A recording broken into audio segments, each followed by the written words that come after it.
Empty the chamber on them. And how do you do that? 4 to 6 seconds, point A to point B, everything you got. Everything you got. Turn that shit up. Let's go.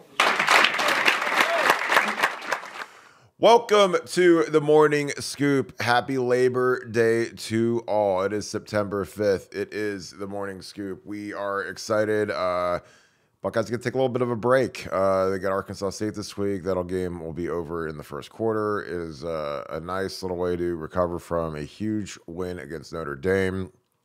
Super excited to talk about it. But as always, thank you guys. We appreciate you guys. In your comments, which young player do you want to see on the field versus Arkansas State? They're going to empty the bench in this one. It'll be out of control early. Who do you want to see? Which young guys, second teamers, third teamers, do you think can make an impact down the stretch? The team, you're always an injury or two away from going from being a guy who watches the whole game to playing the whole game. So it'll be interesting to see who gets to show out a little bit going forward. That being said, I'm going to bring in my friend Nevada. Nevada, how are you? I'm doing great. Big win for the Buckeyes on Saturday night.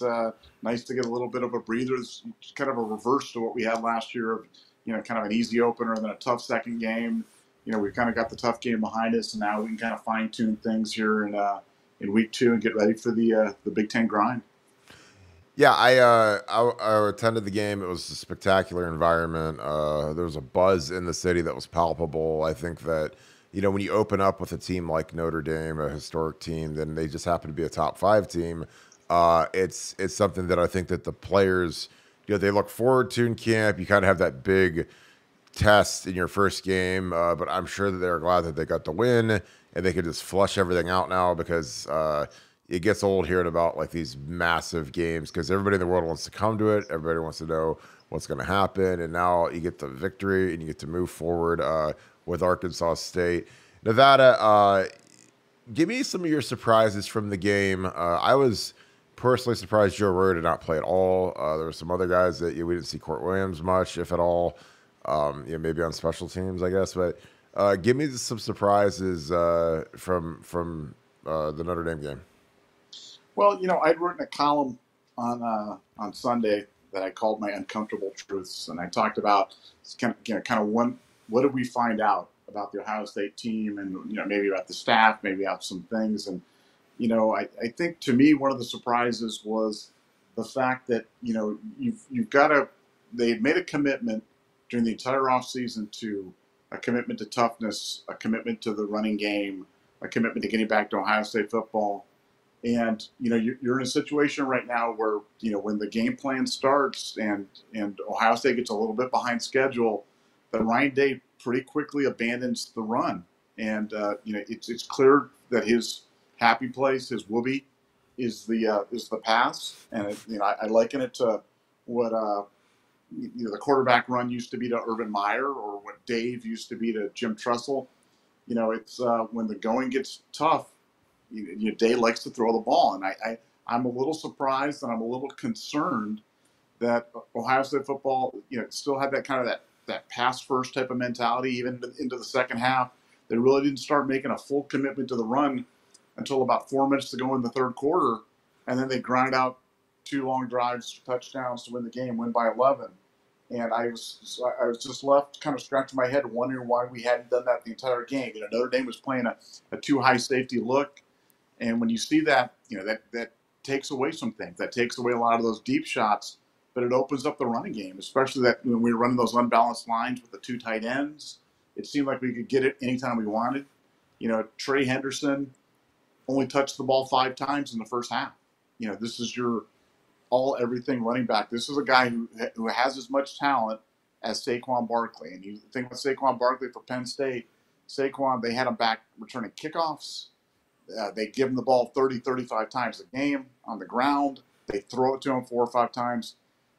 Trey Henderson touched the ball 5 times in the first half. Only had 15 touches for the entire game. Mine Williams, who was also hot, but again, I point out averaged less per carry for the game than Trey did.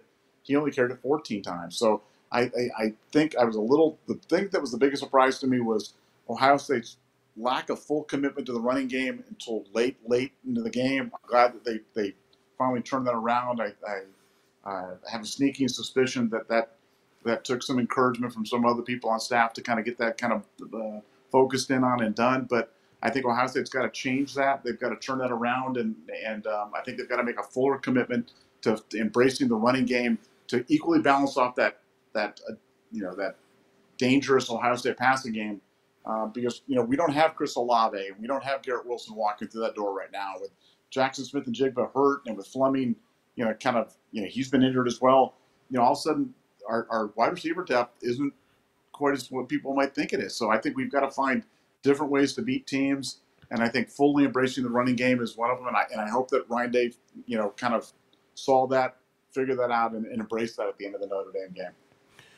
Yeah, I totally agree on the wide receiver depth. I think that we get infatuated with star rankings and Brian Hartline's development, but we're potentially thin there. If Jackson Smith and Jigba does have a concussion and he is held this week, which could easily happen, you got Marvin who he dropped a touchdown pass. It was a tough catch. It's not like a true drop that bounced off his hands, but he made a beautiful diving catch on a beautiful throw and wasn't able to secure it. Once it hit the ground, it kind of bounced out on him. But I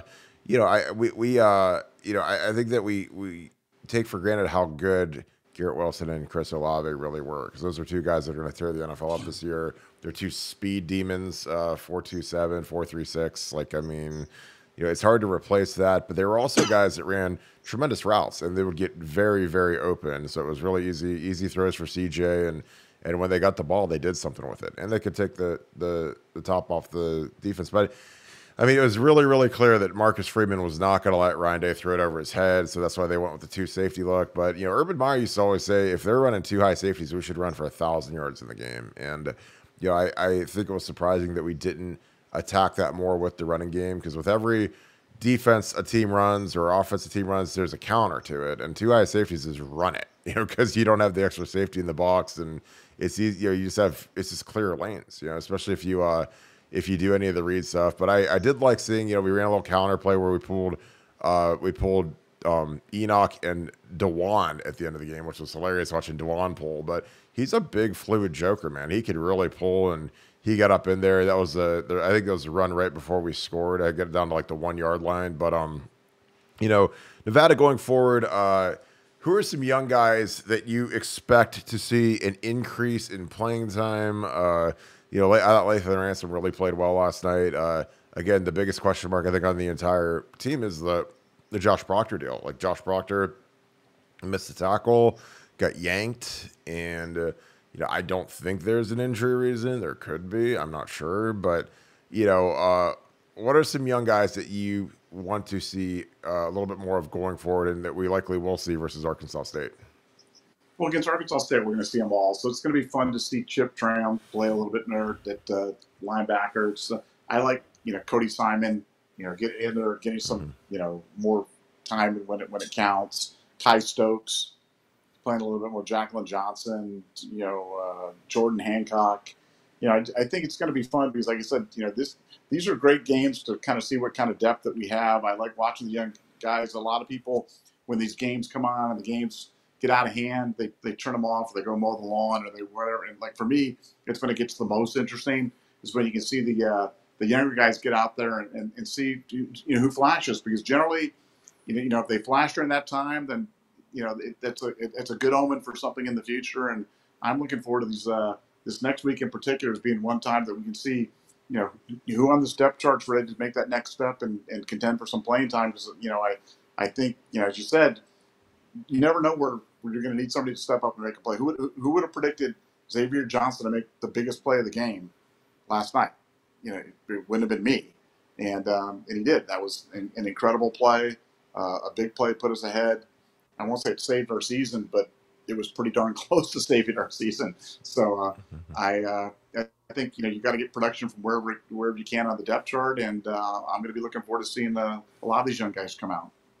Yeah, and when you have guys like Enoch and Josh Fire coming in when it's not cutting time at the very end of the game when you need it, and you go that sumo package, or you put in Enoch. It was interesting because Enoch subbed in for Matt, which I thought was interesting at that point, because it didn't look like Matt was hurt, and I don't know if they were just trying to get Enoch a series, but this is like the game is on the line, and you sub out the guy who played the rest of the game. So that was an interesting sub, and but it was good to see Josh Fryer, number 41, get a couple snaps at tight end.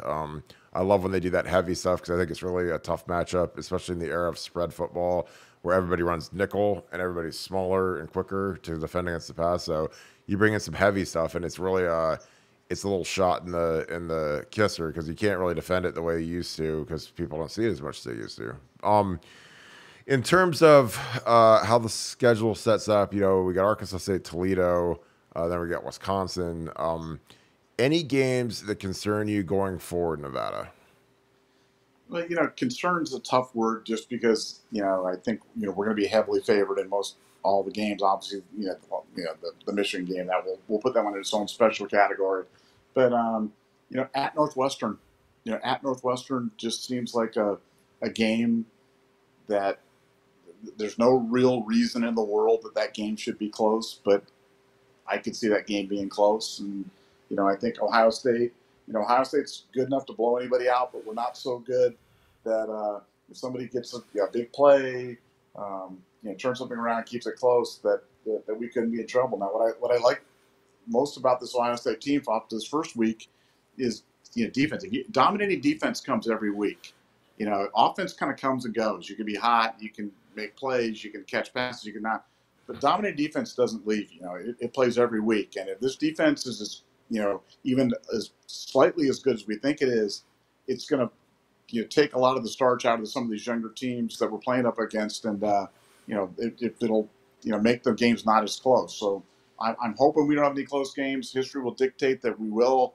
And if I had to put my money on which game that would be, it'd be at Northwestern, because I liked what they showed the first game of the season, the game against Nebraska and Ireland. I thought they played well, and I thought they did some interesting things. And Fitzgerald is a great coach, and for what he has, and that would be the game that would concern me the most.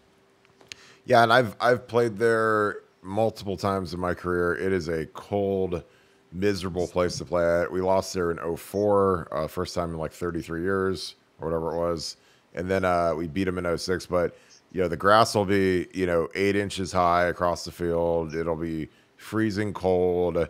It's kind of a dumpy little stadium, not a lot of juice. I mean, there's always juice when we're there, and there's going to be a ton of Ohio State people there, I'm sure. But it's, it's not like a Horseshoe or a Penn State or the big house. Some of these buildings are so big and so loud and so rowdy that you automatically are going to be super jacked up to play. It's more like a Purdue in Indiana, a little smaller stadium, not as, it doesn't give you that natural intensity and juice that you do when you go on the road. So that is a great pick for a game. Obviously, Michigan, they looked tremendous yesterday. Ran the ball hard, beat the tar out of Colorado State. I don't know how good Colorado State is. I don't think they're very good, but it's still worth monitoring because that will be the demon at the end of the schedule that we're going to have to slay, and it's going to be a big day for Ryan Day in his career when Michigan comes to town at the end of November. With that being said, I'm going to wrap this one up. As always, I appreciate you guys. I thank you guys. We are growing like crazy on Buckeye Scoop. This has been a fantastic run for us. We really are doing a ton on the message board. Bill Green is pouring out a ton of content. Nevada, we had nuggets all the way up to kickoff, which is fantastic. So, as always, we appreciate you guys. Comment which young players do you want to see in the Arkansas State game and get a little bit of run. See how they can do out in front of the shoe, out in front of the home fans. So let me know what you think. As always, thank you so much, Scoop family. Appreciate you guys. Thank you, Buckeye Nation. As always, you guys have a great Labor Day. Go Bucks.